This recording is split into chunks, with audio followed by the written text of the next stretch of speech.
اعوذ باللہ من الشیطان الرجیم بسم اللہ الرحمن الرحیم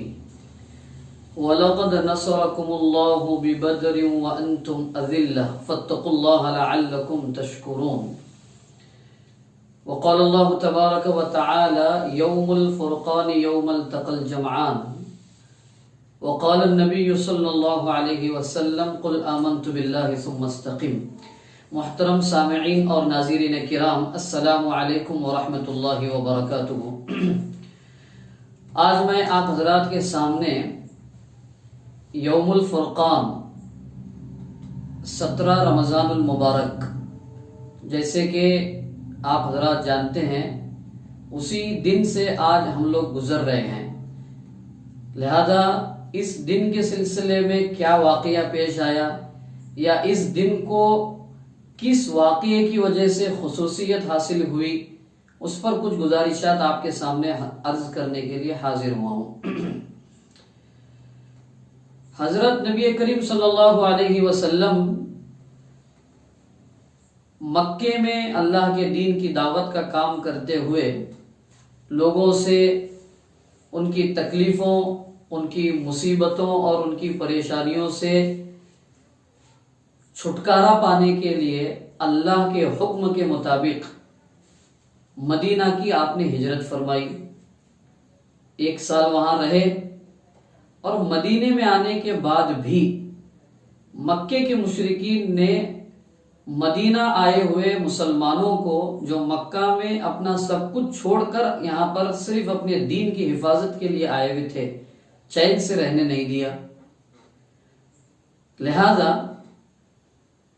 مدینے آنے کے دوسرے سال سن 2 ہجری میں یہ واقعہ پیش آیا،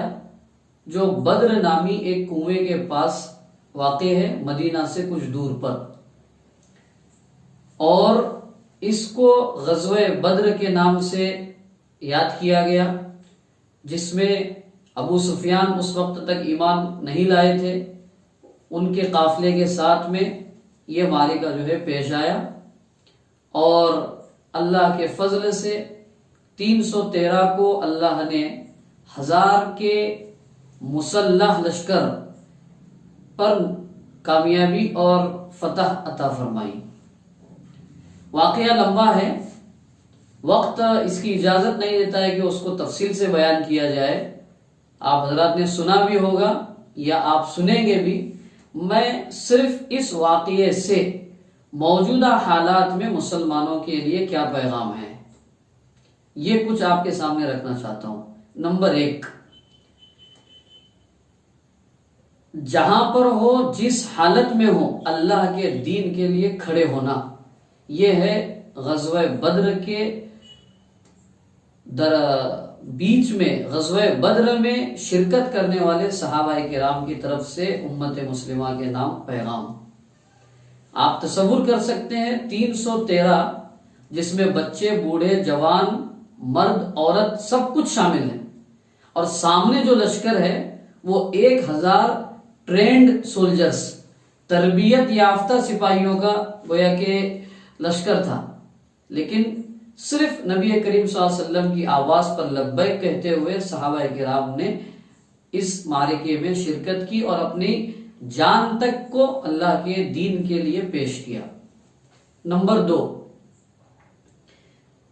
صبر اور دین پر مشکل حالات میں جمے رہنا۔ یہ تصور کر سکتے ہیں،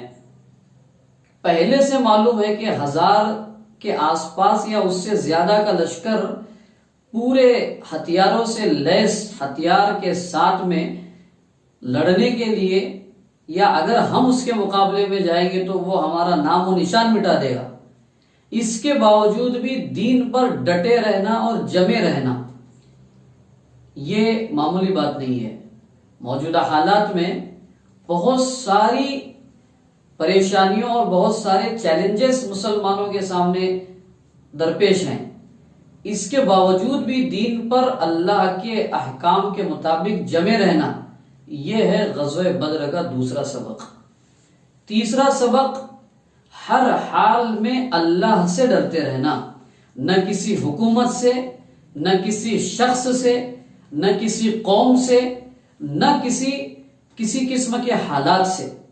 مسلمان اگر ڈرے، اپنے دل میں خوف اور اگر ڈر کسی بات کا رکھے تو وہ صرف اللہ کا رکھے۔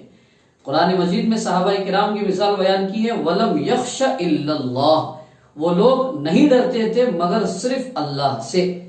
کسی کہنے والے نے کہا ہے کہ اگر تم اللہ سے ڈرو گے تو ساری مخلوق تم سے ڈرے گی، اور اگر تم اللہ سے نہیں ڈرو گے تو ساری مخلوق تمہیں ڈرانے والی بنے گی۔ آخری پیغام غزوہ بدر اور یوم الفرقان کا یہ ہے کہ جب استقامت کے ساتھ، صبر کے ساتھ، اللہ کے ڈر کے ساتھ میں کوئی بندہ اللہ کے دین پر جم جاتا ہے یا کوئی قوم جم جاتی ہے تو پھر اللہ کی مدد اس طرح شامل حال ہوتی ہے جس طرح روئے زمین پر آسمان کے نیچے 5000 فرشتوں کے ذریعے اللہ تعالیٰ نے غزوہ بدر کے 313 صحابہ کی مدد کی، فرشتوں کو اتار کر۔ یعنی جب بندے کی طرف سے یہ صفتوں کا اظہار ہوتا ہے تو اللہ تبارک و تعالیٰ اپنی غیبی مدد ان کے ساتھ شامل حال فرماتے ہیں۔ لہذا اگر موجودہ حالات میں مسلمان یہ چاہتے ہیں کہ اللہ تعالیٰ ان کے ساتھ غیبی تائید اور نصرت اور مدد شامل حال فرمائے تو انہیں یہ غزوہ بدر اور یوم الفرقان سے سبق لینا ہوگا کہ ڈر اللہ کا، صبر اللہ کے لیے، اور تمام قسم کی تکلیف اور مصیبتوں کے باوجود دین اور اسلام پر ڈٹے رہنا۔ اللہ پاک آپ کو مجھے اس مبارک دن پر، اس مبارک دن کے سبق اور عبرت اور نصیحت جو بتائی گئی ہے اس کو سمجھنے، عمل کرنے، اس کے مطابق زندگی گزارنے کی توفیق عطا فرمائے۔ وما توفیقی الا باللہ وما علینا الا البلاغ المبین۔